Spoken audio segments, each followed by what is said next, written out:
Oh,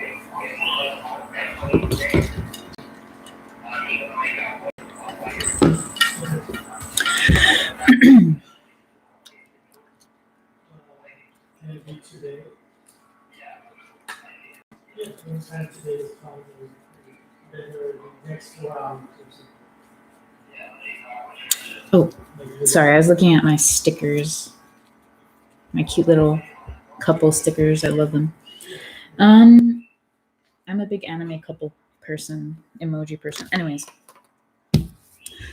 so yesterday I was so exhausted. I think it was the heat. Like I had heat exhaustion, so I wasn't able to do the Spectrum game, but I'm gonna do it today because ow, I scratched myself. Ow. I'm gonna do it today. Most likely like right after this video, and today is Kind Reading Friday.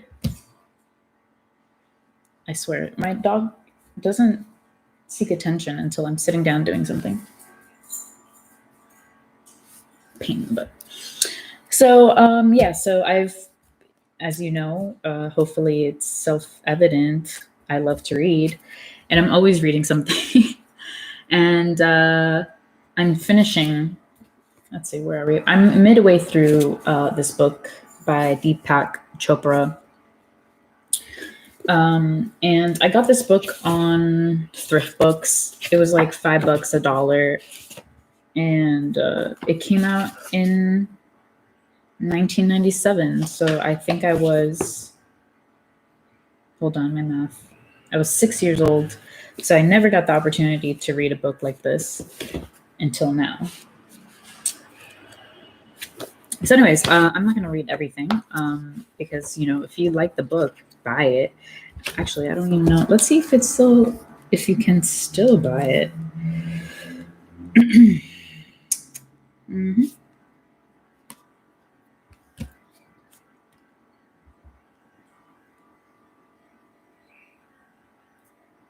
And I'm sorry about the drumming noise. Our fridge is becoming sentient, and it's probably going to kill us all. I'm joking. Something's wrong with it. I don't know. So he has a reprint, I think. Yeah, so he has a different cover. Actually, let me see this. All right, so the one I have is the original, and then he reprinted again, which is awesome because it is a really good book. And I never knew about Deepak Chopra until I listened to Queen Herbie, and she mentioned him, and I was like, who is this guy? And you know, not only is he a writer and a very spiritual person, but he also has a degree, which is always good when people are writing about spiritualism, because apparently if you don't have a degree, you're full of... Anyways, so I really like his work, and I probably read all his books because he's written so much. So let's see what we have here. What have I highlighted a lot? What is most important? I'm trying not to get distracted by the humming. Most important for everything in here is important, actually.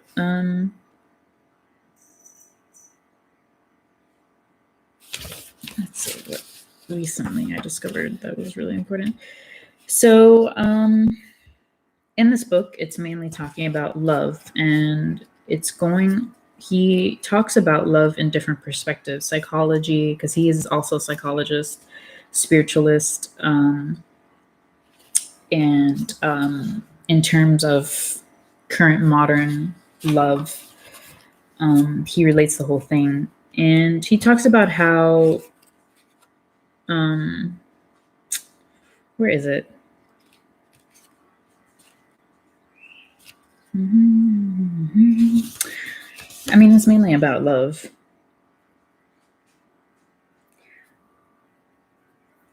Okay, so there's also poetry, which I love. So I'm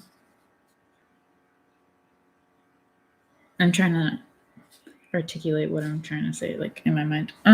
Basically, he mentioned something really important, and I have talked about it a lot.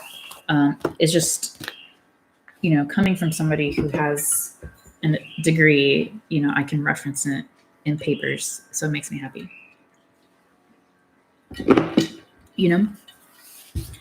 So he talks about how people don't really know what real love is, and that is basically,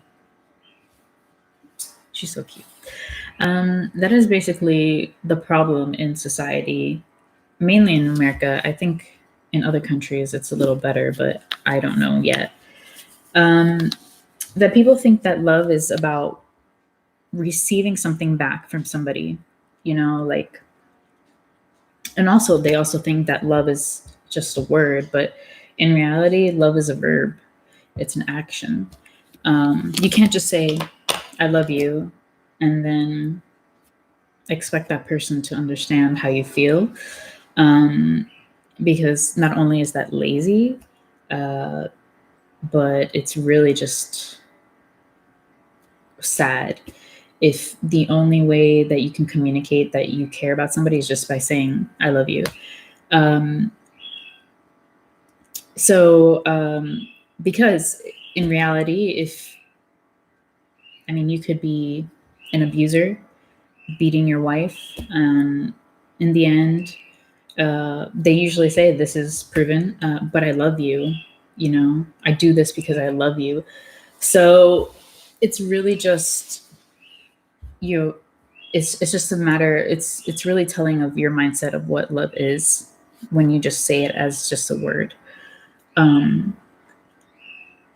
So love as a verb is different because you're actively showing that person love, and that's the most important thing. I haven't seen him mention that yet, but he does talk about how the give and take in a relationship is what people want.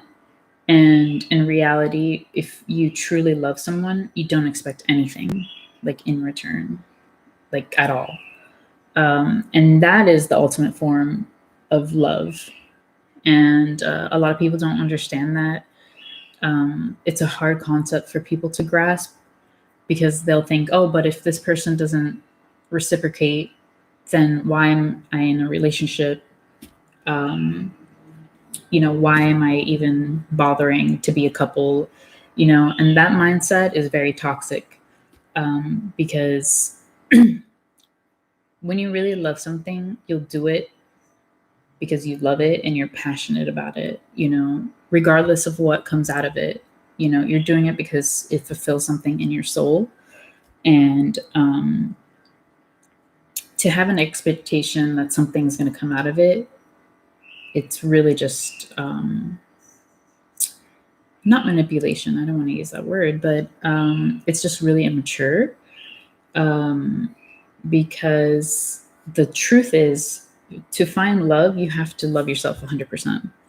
You don't need somebody else to fulfill that hole, that void, because in reality, nobody can fill that hole in your heart. Only you can.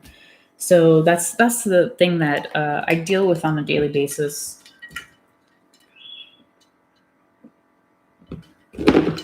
With a lot of people who, try to hit me up or trying to date me.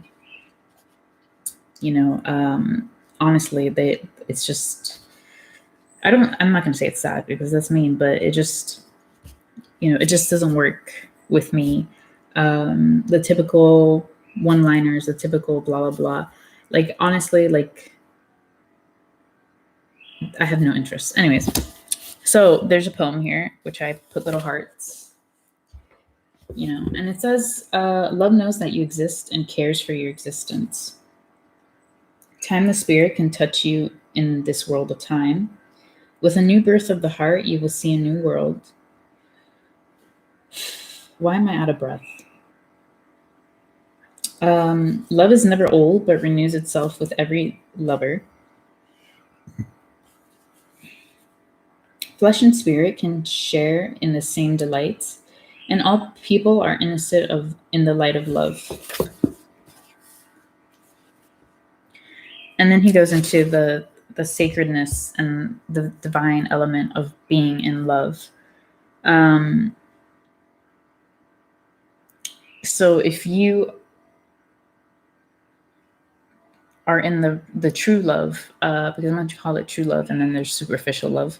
The true love, the basic reason why you fall in love with somebody else is because you're trying to spiritually awaken. It's divine and it's spiritual, and it's almost religious if you want to say that, but that can be taken out of context.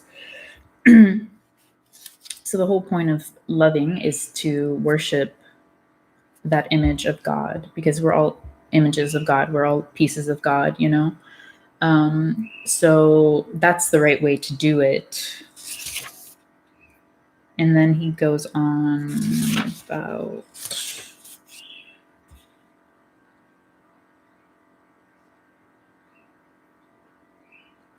he goes about superficial people who, instead of working on themselves through psychology and therapy, betterment, they decide to take the easy way out and do plastic surgery, like body modification. I'm not saying all body modifications like superficial, because that's piercings and stuff, but like they change their outer appearance and they don't work on their inner appearance, which does not work, because regardless of what face you have, like new face, if you still don't love yourself, it doesn't matter what you do. So he talks about that.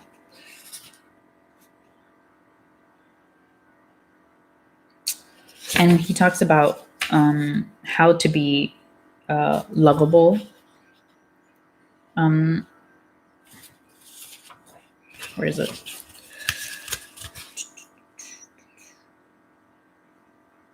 He talks about how to be loved, and he says, be lovable, I think. Let me look. Oh, sorry. That's wrong. To love, be lovable. So in order to receive the love that you want, you just love unconditionally, and it works.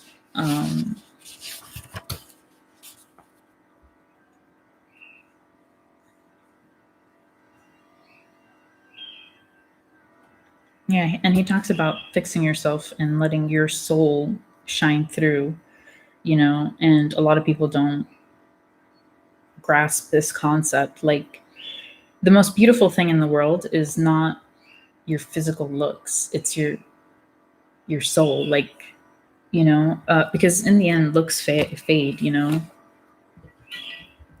If somebody loves you just because the way you look, when you get old,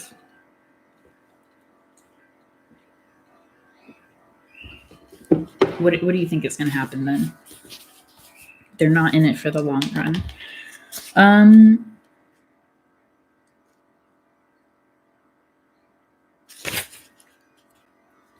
And then he goes on until the different courtships, like falling in love, then being courted, and then the end, or the one of the phases, which I love because I use love a lot. I know, because I'm a traditional girl. Like, I believe in the whole courtship and romance, and putting effort into a relationship, because if not, what's the point of even being in a relationship? And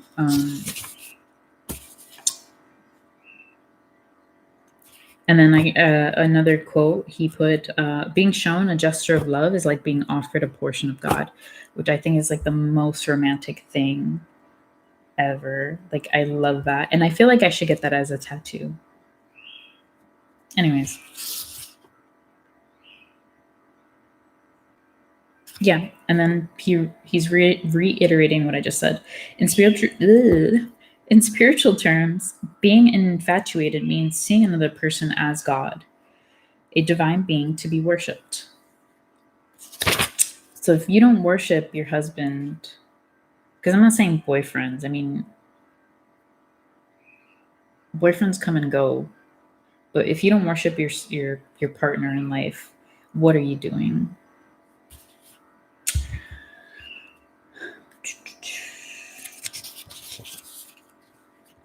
And this was really interesting to me because I like psychology and I like spiritualism. Um, and he talks about the difference between how psychologists see love and how spiritual people see love. And basically, there's a little table. Can you see it? So the difference between superficial psychological based love,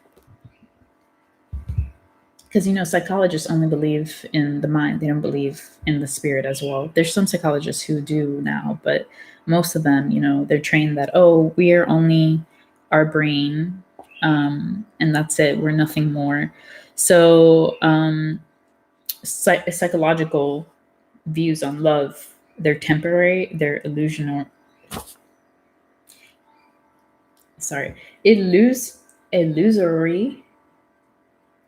excited, attached, hormone-based, imaginary unity, and childish regression, which I think is such a rude view on someone's love interest. Like, it's something they love. Like, if I had a psychologist tell me, "Oh, your love is just based on your hormones," like, it's, or I would probably just slap them and walk out, because that is just so rude and so ignorant. That is not a good psychologist. Get rid of them because they're trash. And I can say that because I'm actually judging psychologists in a research, a scientific study. So if I find out anyone is a bad psychologist, let me know. Like, I'll be there. Because you really have no business saying those things if you're a psychologist or psychiatrist. Like, that's not the point of being a doctor. It's not to put people down, it's to uplift them, give them skills to live their life in a positive way where they can discover who they really are. It's not putting your mindset, your worldviews, your cynicism on that person. Well, what do I know? I don't have a degree in psychology. Anyways, not yet. In spiritual, the view on love is timeless, transcendent, peaceful, freeing, soul-based, real unity, and enhanced evolution.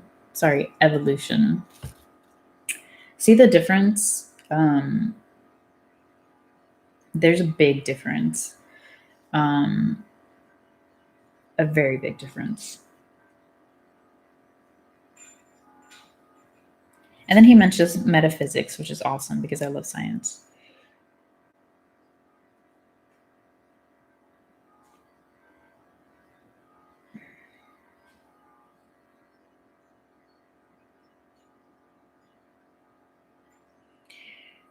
So, love, however, has the power to unite our two worlds. Metaphysics says that the world is both immanent and transcendent.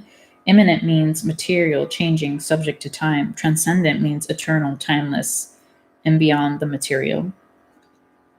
So, through love, those two merge if you do it properly.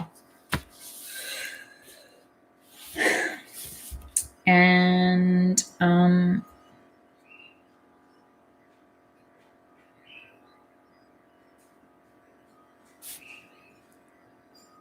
he talks about death, how death is not extinction, but that's a wide viewed mindset. That's why people are so paranoid and easy to manipulate, because they are so afraid of non-existence that they'll do anything to stay in a state of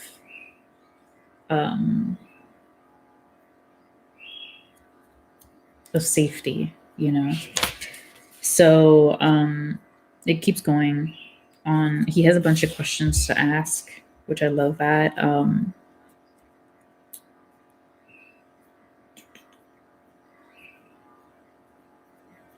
He talks about clues from spiritualism, like messages from the universe, messages from your gods, whatever you believe in a religious sense, or, your creator, the universe creator, God, gods, your spiritual beliefs. And it just gives you a listing, and I guess I'll read it. If you answer yes to any of these, it's a message that you're on the right path, I guess. Number one, in the midst of danger or crisis, you have suddenly had the feeling of being completely safe and protected. Number two, have you been with someone who was dying and felt a sense of peace or coolness in the air when the moment of the passing came? Number three, have you known someone who recovered from an incurable illness? And I have answered yes to all of these. Have you prayed and had your prayers answered? My prayers are always answered, like always. Have you ever witnessed a soft light around another person or yourself? Yeah. Have you ever asked for silent guidance or the answer to a dilemma and received it? That's like a yes or no. It depends. Like if I can come to the conclusion myself, But if I'm really struggling, then I do get an answer. When looking at the sunset, a full moon, or something of great natural beauty, you have felt yourself expand as if you were no longer enclosed within physical limits of your body. Have you experienced a silencing of your mind, perhaps just before going to sleep or on first waking up? Yes. And number 8 is the most important thing. Before, when I was really mentally ill and unstable, my mind was literally hell. Like I could not function, and it's just a terrible place to be because it's insanity.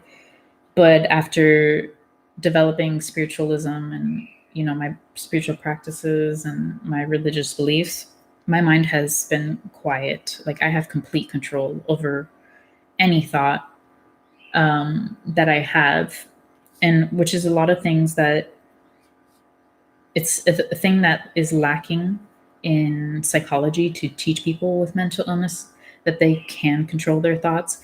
It is starting. I forgot the term. Something cognitive, something. There are psychologists that practice that, which is like changing your mind, like shutting off bad thoughts. That is basically what that is. Have you felt a loving presence when you most needed it? I always feel loved. So I'm constantly in a loving presence. Do you ever hear an inner voice you feel you can absolutely rely on? This voice doesn't have to speak in words. It can also be a strong feeling or intuition. Yeah. Have you ever felt wonder at the sight of a newborn child? Of course, I will absolutely cry. Ugly tears of happiness. I love children. And let's see what else he had. So he also talks about if you are on this spiritual journey, attune yourself to spirit and it will speak to you in love. So and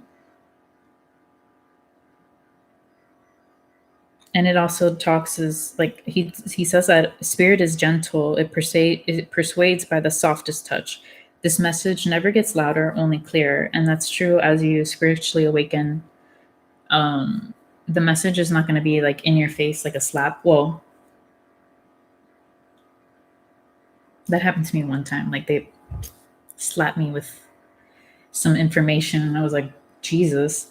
But now it's more of a clearer message. So that's why I categorize my dreams, because now they're clearer and I understand them more.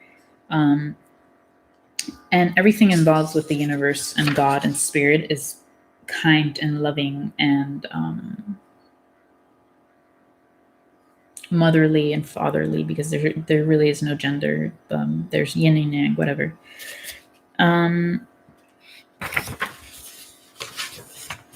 Because God can be both, you know. It's mainly whatever you need at that time. And then this most important thing, Spirit loves me for simply being here. So that is one of the most important sentences in this book, that you are loved regardless of being perfect, imperfect.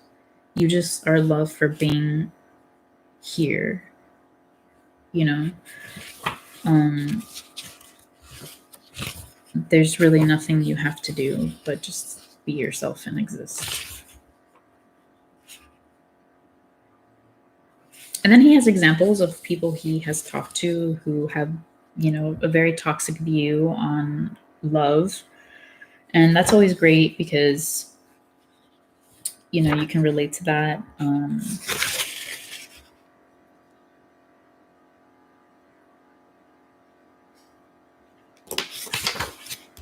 And I haven't gone past this part, so let's see what else I had in the beginning when I started reading this book.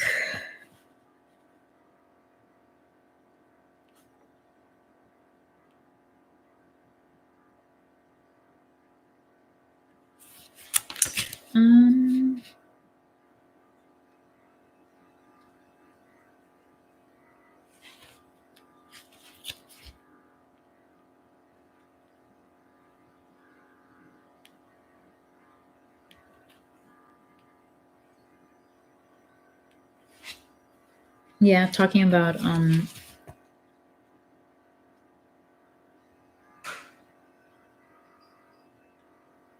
happiness and how you can achieve it through spiritual journey. And then he had a bunch of things about what love is meant to do, and it's love is meant to heal, love is meant to renew, love is meant to make us safe. You know, those are just 3 things. Oh wait, he has more. Why didn't he put those there?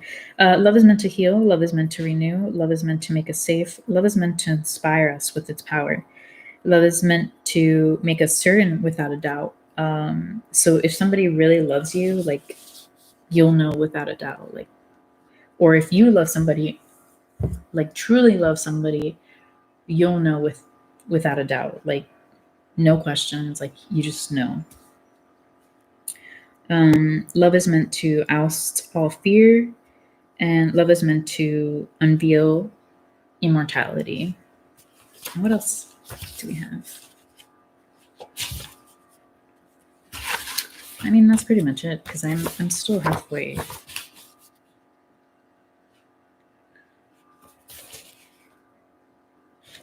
Ooh, it gets juicy. So yeah, this book was definitely worth the $5 that I spent. And this is like original print because it's really old. It smells good. But yeah, definitely read this book if you like it. I say buy it because it's really just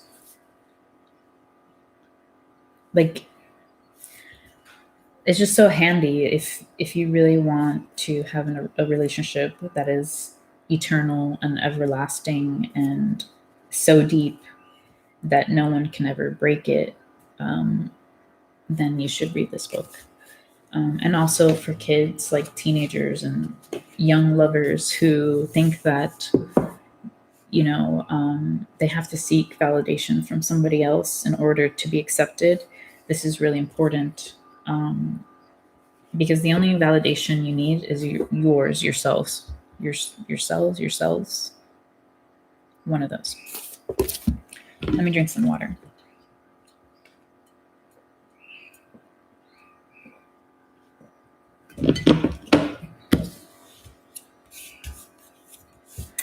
It's just I just love books. Like, I really just can't say anymore.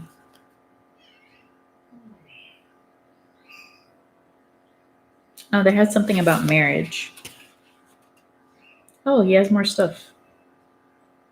All right, let's see what they say about marriage. I also have a book on marriage too. I have a book based on psychology about marriage. So not only am I reading about spiritual psychology, like, there's all, well-rounded, and I can talk about that one too. I have to find it.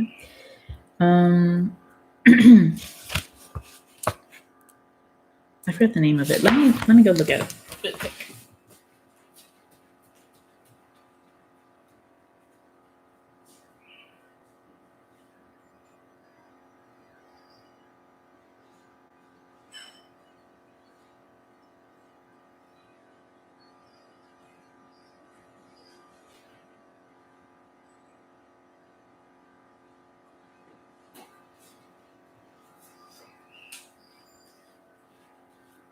Yeah, so I have the 7 principles for making marriage work. And this is from a relationship psychologist. He has a PhD, and he also gives examples. He talks about I statements, typical stuff in psychology, and there's also like little quizzes. There's games, and of course, I bought it for the games because I love games. And this one's great if you're having issues in your relationship, and you want to fix them. But sometimes it's not worth fixing. It's just worth cutting them off. Not cutting them off, just closing the door, because some relationships break because you're evolving from that mindset. So, it's just really a lesson. But it's all dependent on you, like it's whatever you want. I can't tell people what to do. But it is worth a good read. Have I finished it? No. I mainly haven't finished it because, I'm not in a relationship. So, some of these things I can't do on my own. So until I'm officially married or in a relationship to get married, I will read that. So let's see what it says here in Chopra's book about marriage. In my marriage, I'm the one who feels more unhappy if left alone at night. Number 2, has a harder time making decisions. 3, asks for help more often. 4, has more fears about not being loved. 5, would feel more guilty if I had an affair. 6, goes along with plans after they are made. 7, hates to argue. 8, asks, how are you feeling more often? Number 8, if your partner never asks you how you're feeling, like on a daily basis, like, I don't know. I'm not even going to go into that. But anyways, keeps the family together. 10, wishes that everybody would come to dinner table instead of watching TV. I absolutely hate that. That really makes me pissed off because dinner is about being together as a family. You can watch TV whenever you want, but it's about making memories. At least that's something that my family practice, like our television's in the living room and our dining room is divided by a wall, so we can't watch TV while we're eating.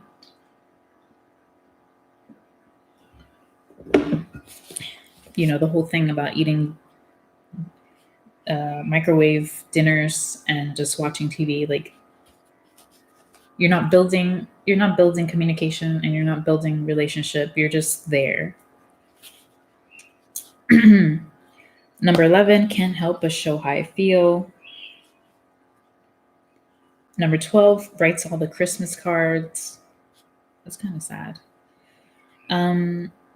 Number 13, tries harder not to hurt other people's feelings. That's sweet.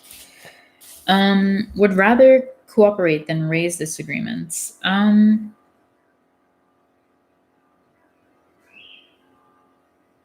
So in a healthy relationship, disagreeing is natural and it's okay. If you're always trying to avoid conflict, avoid disagreements, you're essentially killing your beliefs. Like, you're killing who you are for your partner's happiness, and that in the end will kill everything. I'm not talking about like physical, but like you're gonna end up in a lot of pain in the long run. Been there, done it. Would believe a doctor's opinion. That one, if by doctor we mean a psychologist, then yes, but sometimes you have to, take it with a grain of salt, because some doctors are just stupid. Like, they're literally stupid. Like, I don't know how they graduated. Probably cheated, but anyways. Has a harder time standing up for myself. Yeah, that's an unhealthy habit. If you don't stand up for yourself in any situation, especially if your partner is attacking you, like, there's really, you're just a doormat. And also, I think in a relationship, your partner should also stand up for you as well.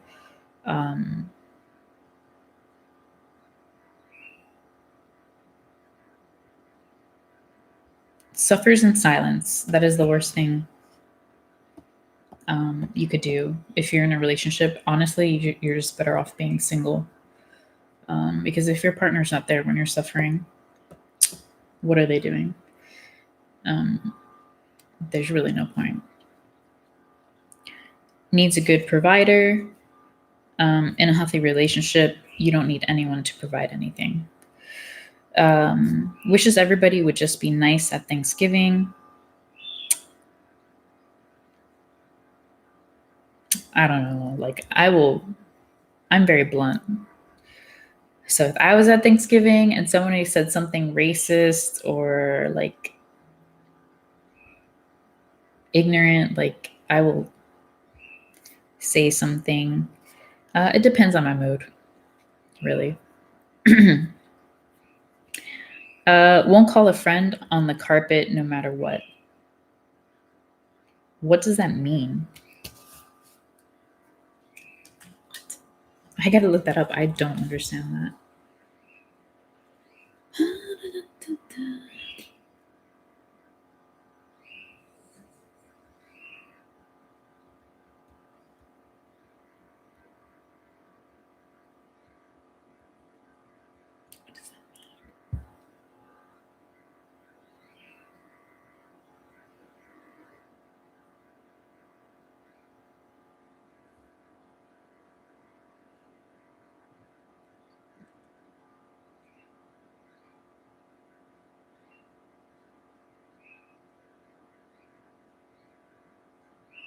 Oh, okay. So this is an idiom. I'm going to write that down. So idioms are culturally based. I've never heard of this. I don't know if anyone even uses this. Like, I don't. Idioms. It's to reprimand.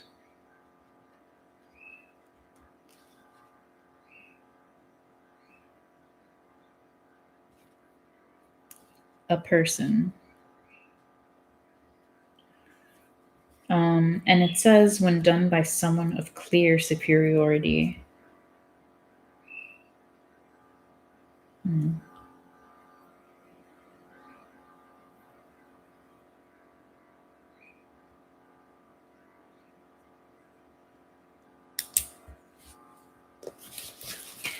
Let me think with my think meat. Won't call a friend on the carpet no matter what it is. Idioms. So even if they're their friend and they do something wrong, if you're not calling them out, not very smart. So let's say you're in a relationship and you're married and your friend is like talking shit, like right in front of you or behind your significant other's back, and you don't say anything. That's very telling. And I'm the type of person, let me just tell you, like, I don't give a shit if you're my friend of 10 years, 2 minutes, 2 years, whatever. If you say something I don't like or agree with, not necessarily agree with, like, we can disagree, but mainly things that aren't factual, that are assumptions, that are just rude, unnecessary, disrespectful. I have no problem not being your friend and cutting you off and kicking you out of my house. I really don't care.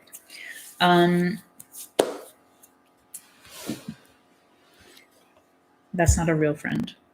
So, and I mentioned before, the difference between fake friends and real friends. I much prefer the real friends.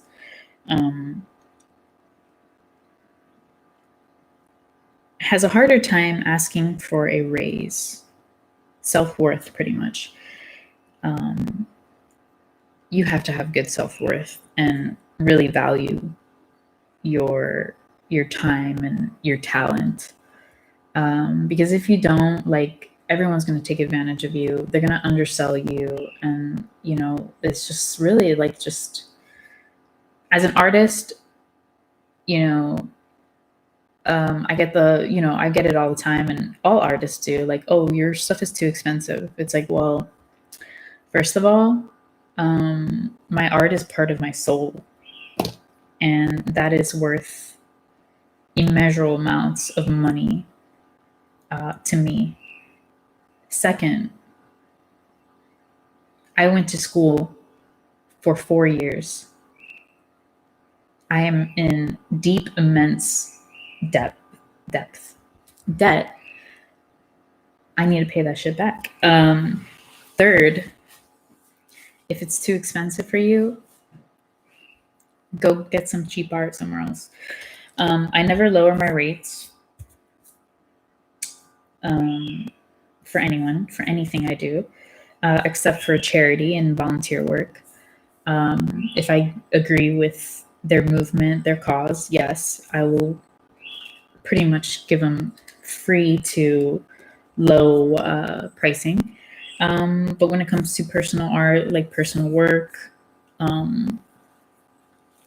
skills that I have, like administration, secretary work, you're going to pay me, So anyways, number 22 is more willing to do volunteer work.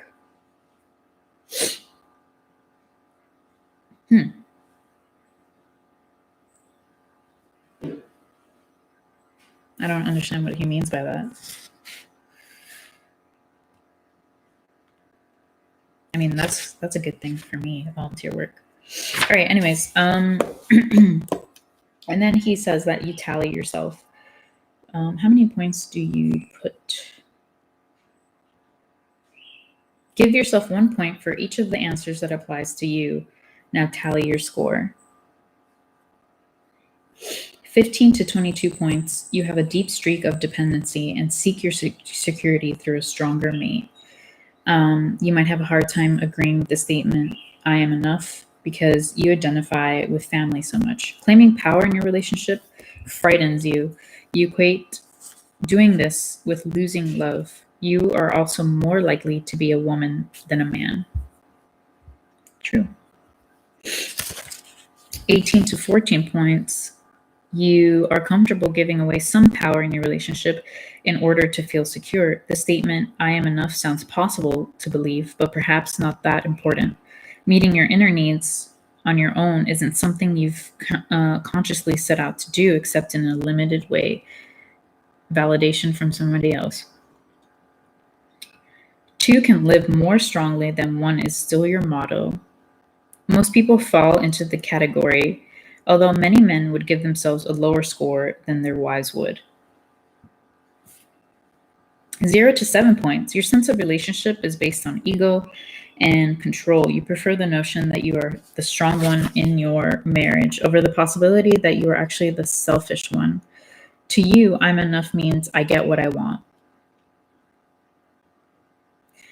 If, by contrast, you know yourself well enough that this description doesn't fit, you are among the rarest of people. You have taken complete responsibility for your inner needs and have worked to fulfill them without attachment to another person.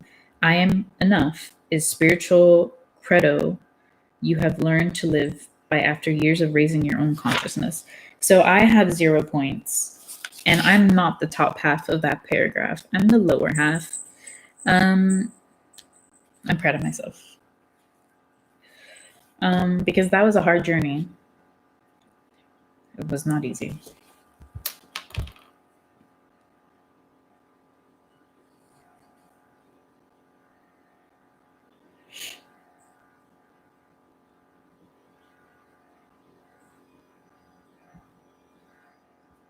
Okay, and then he talks about the fears that are so common. Excuse me. So common. The reasons why people never step out of line in society, societal conditioning. And he puts in some things that people use as excuses and scapegoats to never do anything that has meaning or passion or excitement. So I might lose my job and be out of work for a year. And this is something that I always hear. When I hear people complain, I'm like, well, complaining is really just useless. Like, you're just wasting your time. Why don't you just quit?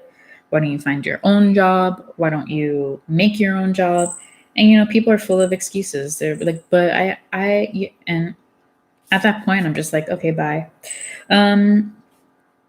Because there really is no excuse. Like, you're just being lazy. And you really don't want to do anything. You just want to complain. And I'm not here to listen to you complain. Like I really don't care. Like, it's a waste of my time. It's a waste of your time. Like, I'm not going to hear complaints that can be fixed. I might lose my house. Well, that is credible. You don't want to lose your house. I might be audited by the IRS. I really don't care about the IRS. The IRS is a big scam.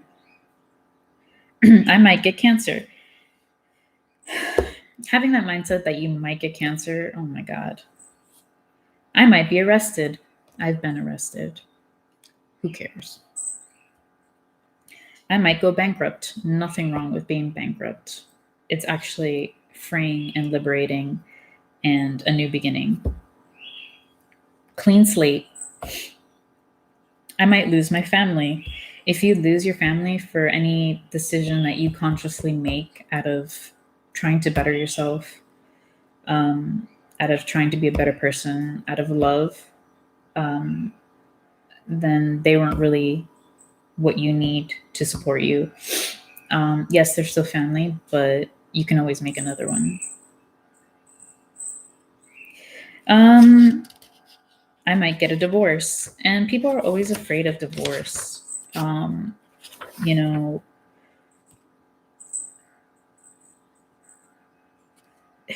It's so hard to talk about divorce. So how can I relate this to myself? Because I know people make mistakes.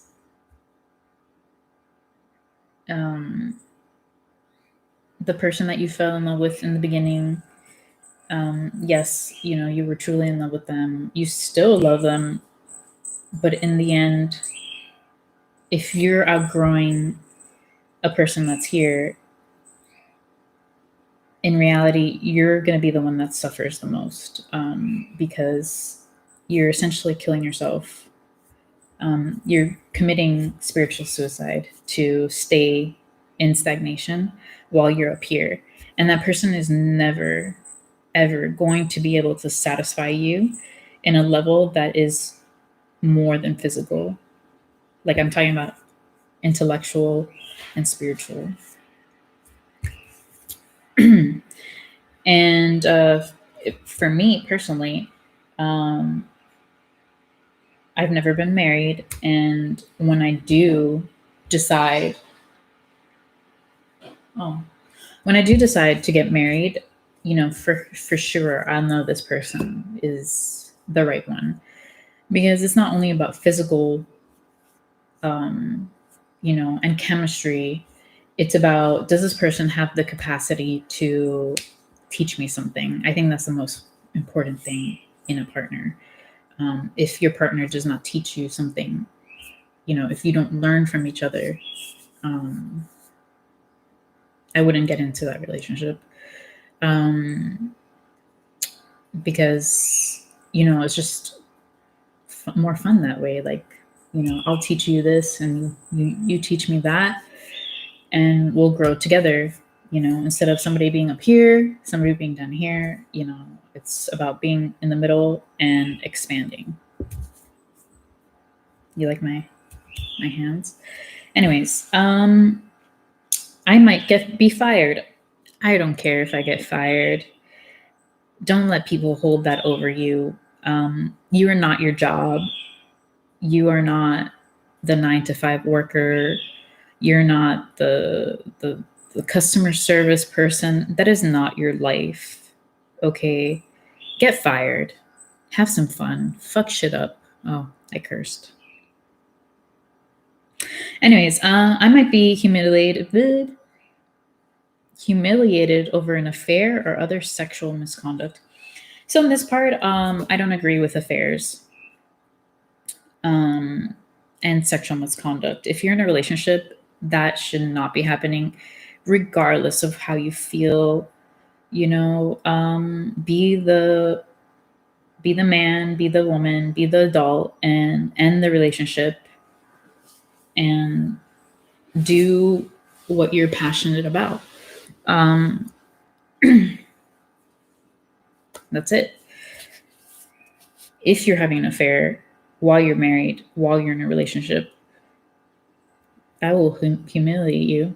I would never let somebody live it down.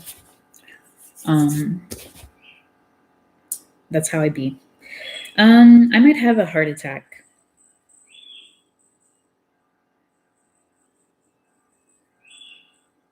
There's nothing you can do about it. I might be cheated out of a lot of money. So, I might be sued.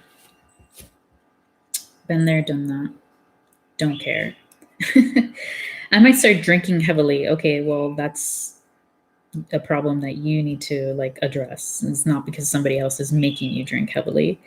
I might not be able to pay my bills. It's not the end of the world. It really isn't. You can't pay your bills. You can't pay your bills. Having that mindset is saying that being broke is a definitive state. It's not. You can always make money. It's constant exchange. I might die. There you go. I might die. Nothing you can do about it if you die.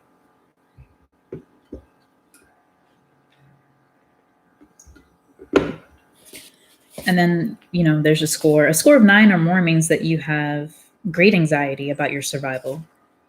Are we tallying by 1?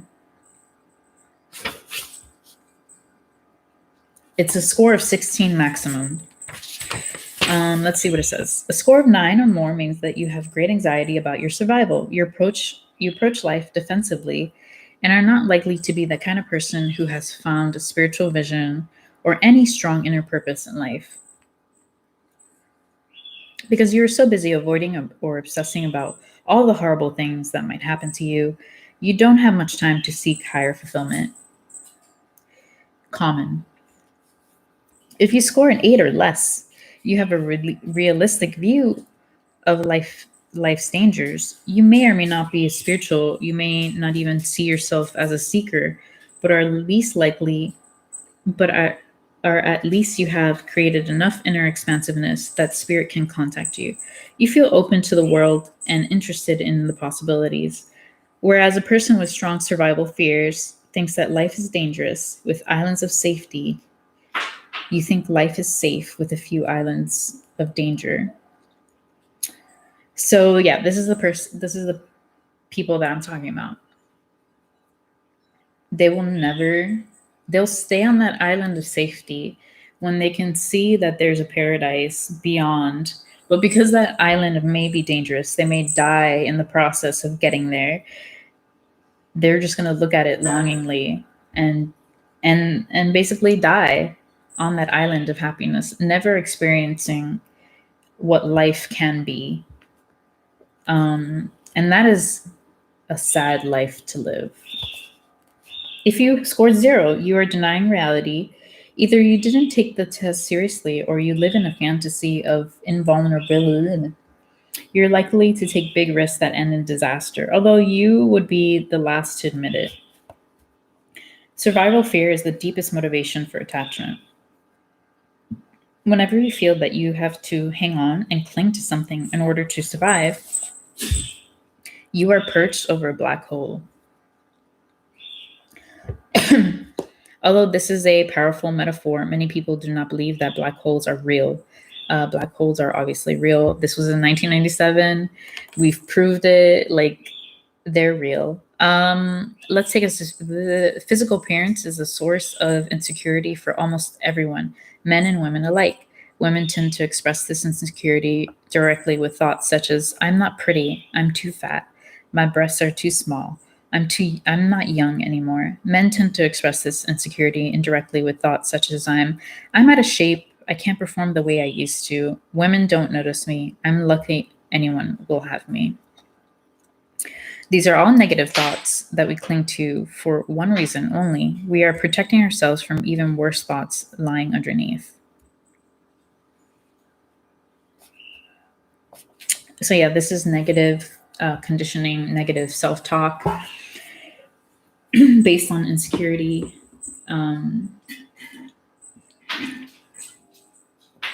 As previously mentioned before in this video, if you love yourself and you accept yourself, you would never do that, because when you demean yourself, when you disrespect yourself, when you talk down about yourself, you're disrespecting the creator. And in a religious view, you're pretty much telling God that, like, he's absolutely, like, worthless. Like, that is the most disrespectful thing that you could ever do. And that's why I don't practice that, because by saying that, like, I'm ugly, I'm disrespecting the love of my life. I would never do that because I love him, like, so much. And people don't think about that. Like, they don't think about that. But if you think about the Bible, it literally says Adam and Eve were created in the image of God. So right there, you have your answer. But what do I know? What do I know?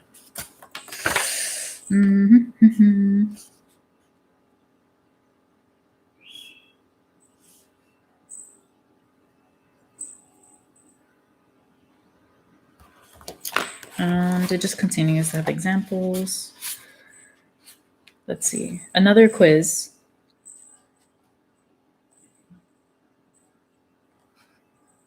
And this one talks about, there's another quiz. Oh, okay, so this is important. Heeding spirit. And I hope you know what heeding means. It means listening to and, taking advice. That's really important. So let's see what he has. 5 cardinal self-beliefs. 5 cardinal beliefs, which nobody has been taught unless you were extremely fortunate. 1, I I am an empty vessel. Inspiration fills me every day, but I'm not here to hold on to anything that comes to me. Yes. So people are possessive about their skills. They're like super paranoid. Like, this is my idea. If somebody takes it, like, that's stealing. But if you're on a spiritual level, you're on a spiritual path, everything that you give and, your ideas, your love, like your compassion, they're for a higher purpose. And that's for the unity of society and spiritualism. And, that mindset that you have to hoard something is really just, it's just being afraid. You're scared, and being scared is not a good feeling. I'm here to pass energy from one state to another. Hopefully, I move in from a lower to a higher state, since my purpose is to direct everything towards spirit. So, yes, you're moving from lower vibration to higher vibration. And that's based on science. Look it up.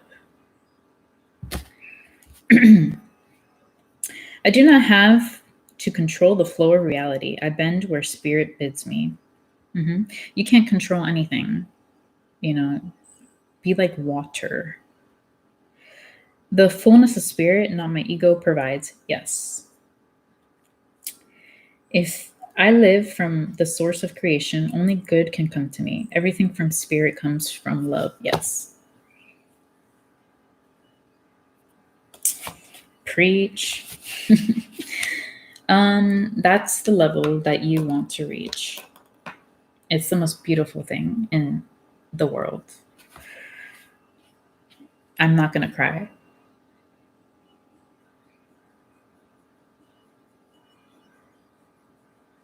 I'm good. It's just so beautiful. Like, I just can't describe it. Read the following statements and check those that have applied to you over the past 2 days. The voice of spirit is constantly competing with other voices inside you, and the outcome of life depends on which voice you follow. So the voice of spirit versus fear, the voice of fear, the ego, essentially, that's what fear is, ego. I was afraid something wasn't going to work out for me. I resolved the situation by acting nicer than I really felt. I couldn't figure out how I felt about something. I had doubts about how someone close to me actually feels about me. I didn't tell the... Why are you attacking me, huh? Silly. Someone hurt my feelings, but I let it pass.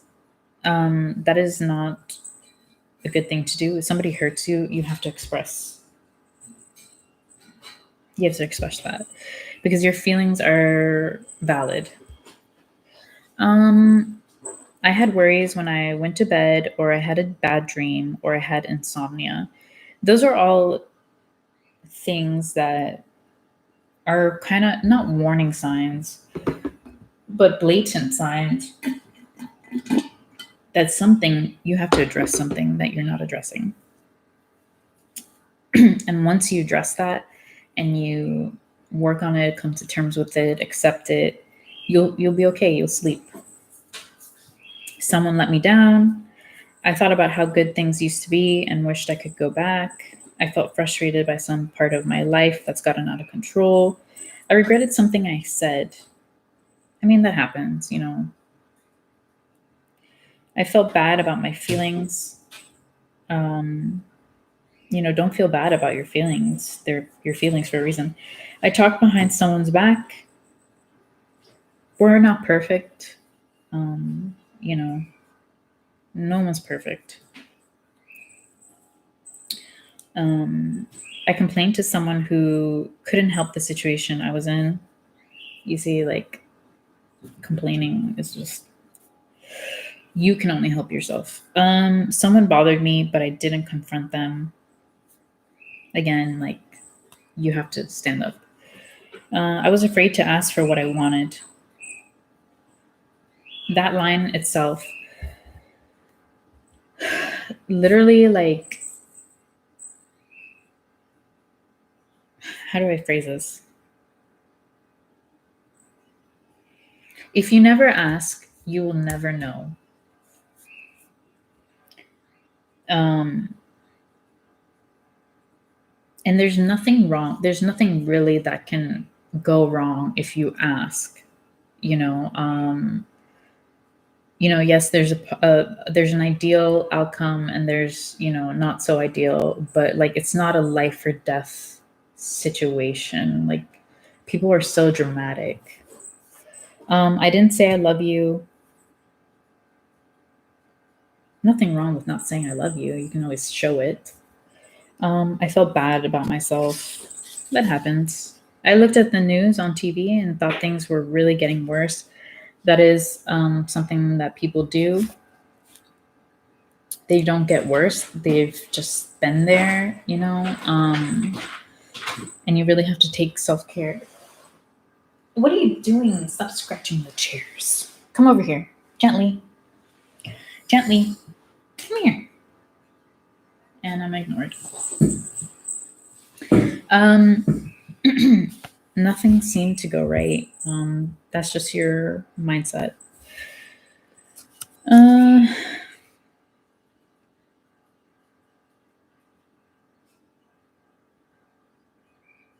And then this section is about heeding the voice of spirit. Check which ones have applied to you. Gently. Come here. He's so cute. Stop scratching the chair. Stop it. All right. Which ones have applied to me? I decided to go it alone on something that matters to me. That's always me. I always do everything alone. I'm not trying to be vindictive or anything, but no one can walk your journey. I had a great new idea. Always. I come up with a way to solve a situation out of nowhere. Always. I said I love you. Always. I got something off my chest I wanted to say for a while. Yes, I tell people how I feel. I swallowed my pride and admitted I was wrong. Yes. I do have womanly pride, but I'm working on it. I supported someone who was in doubt or wanted to make a difficult change. I always support somebody when they're trying to do something important. I stood up for myself even though I felt nervous about it. Yes, I do get nervous. I'm human. But whatever. Despite the evening news, I feel that life is good. Yeah, life is good. Despite everything that we're watching. I didn't blame anyone. I don't blame people. I didn't complain. I don't complain. I rant. Is that the same thing? No, it's not the same thing because I do something about it. I searched deep inside. Yes, all these are checks. I made someone feel better about themselves than they did before. Everyone says that. I'm that type of person. I saw something good in someone who had made a bad impression on me before. Yeah. I trusted and it worked out. Always. My faith in God was justified. Always. And he mentions before that he's just using God to simplify the term for people who aren't on a high spiritual vibration, because if you start talking about like other things, people will just not grasp the concept. I had a moment of insight. I always have. It's like 50-50. I forgave myself, or I was kind to myself. I always forgive myself.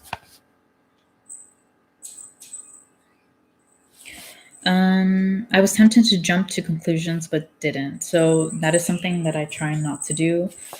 The mind wants to like wander, like, why didn't this person respond to me? Why didn't this person reach out? Why isn't this person trying to do anything? I just don't worry about that. And I was at peace every day. I'm always at peace, except when I get really really Hispanic.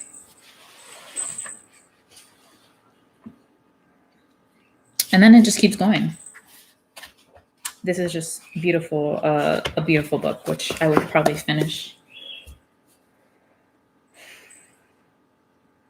I want to finish it tonight, but I get tired. So yeah, I hope that was inspirational. And before we end this video, I want to go into this one because it's always good to have two different types of views.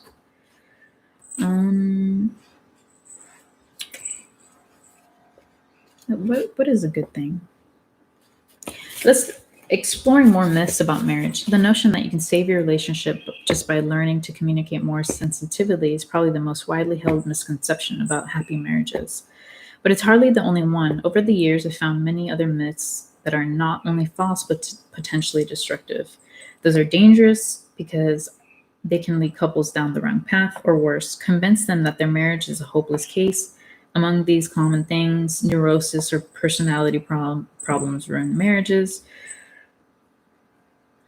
So that's a myth. It's not true. Common interests keep you together. People think that if they have different interests, they can't be in a marriage. That's not true. That's the spice of life. You can't always have the same interests. Again, you scratch my back, and that's the thing that I talked about, that expecting I can never say this word, reciprocity in a relationship. Avoiding conflict will ruin your marriage. As I mentioned before, it will not. Affairs are the root cause of divorce.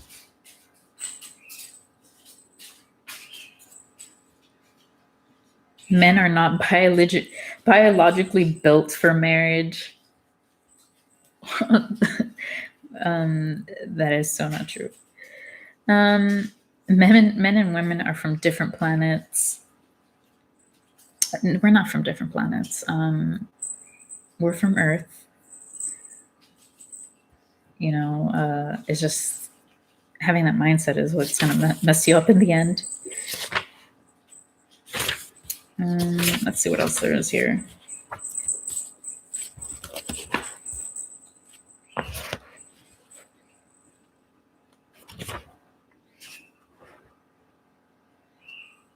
And then it talks about active listening, which people do not understand what active listening is unless they like psychology, unless, they've been in therapy. Like, active listening is so essential for any relationship, not only romantic, but like if you're not actively listening to your partner, like that is so disrespectful.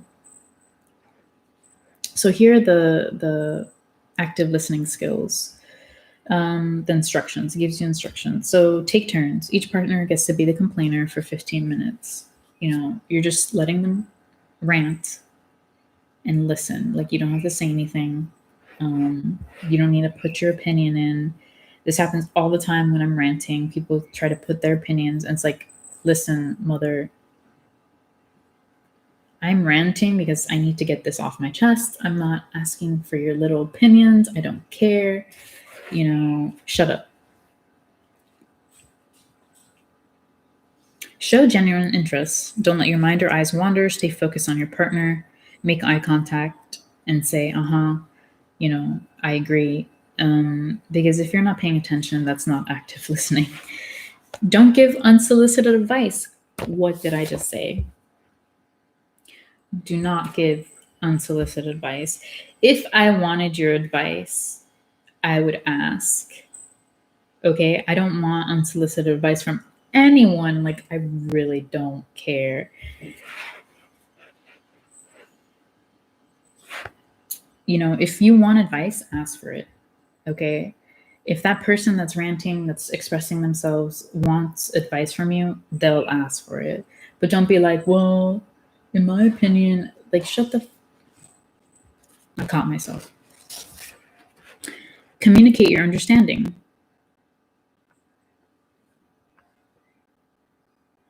That's just empathy. That's important. Take your partner's side.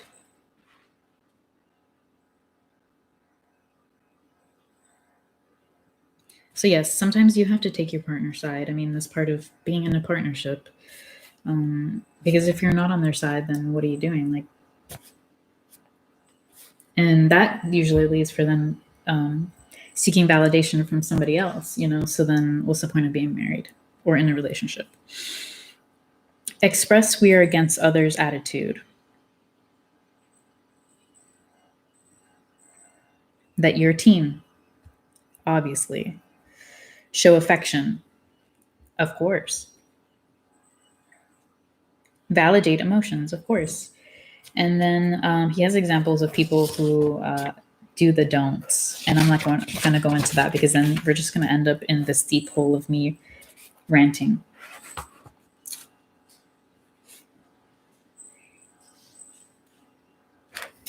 Yeah, this book is really good. Really informative. The mistakes that people make when they get married, even before they get married. It talks about divorce. It talks about trying to fix a relationship. And ultimately, it talks about that you shouldn't be afraid of breaking something if it's no longer helping you grow or conducive, So that's a big thing with people in my culture, in Colombian culture, in Hispanic culture. They will literally be in a marriage that is unfulfilling, empty, boring for years, because they made a vow to hold that sacred, union. But if you look at it, it is no longer sacred when your partner, your husband, or your wife are not helping you grow on a spiritual level, that they don't appreciate you, and they're not trying. Because that is not, essentially, that's not godly and it's not respectful. So it's no longer sacred. And at that point, you can just get the hell out. Like, I would literally just be like, peace. I'm going to disappear. I wouldn't tell anyone where I went. I would ghost that person. Because if you're in a marriage for 15, 20 years, man, and it's the same thing every day, like, that's insane. I can't imagine that. And I've seen it. I've seen it in my family. I've seen it in my neighbor's family, and they're Hispanic and they're Catholic. And it's boring. And I can't imagine. Like, I would not be able to stay sane. And that's usually when they have children. They're only together because they had children together. And that is the most disrespectful thing you can do to your kid. Like, you don't want, the only thing keeping two toxic people together is your children. Like, in the end, that's going to hurt everyone. But what do I know? I don't have kids.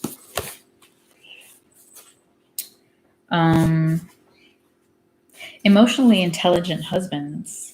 I like that. I like emotionally intelligent men. Compared to just being intelligent, I would always go for somebody that's emotionally intelligent. Because I've met people that are like, I'm really smart. I have a high IQ.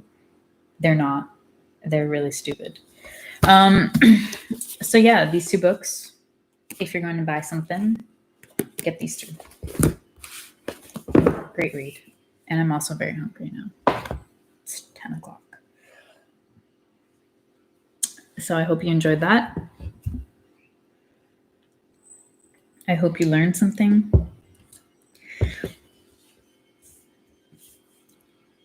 And if you're triggered by anything I say, that means you have an answer to any question you were seeking. So that's something that you have to work on. I'm so hungry. Man, wait, I have to check my mail really quick.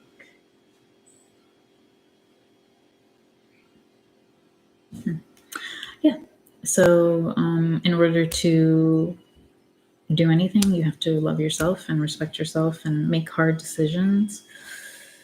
And yeah, it sucks. People are going to hate you. People are going to talk shit about you. you know, they're always gonna give you those weird looks, but in the end, they're not the ones living your life. So give them the saucy looks. Yeah. So later tonight, later today, I will post the video on the thing, the game.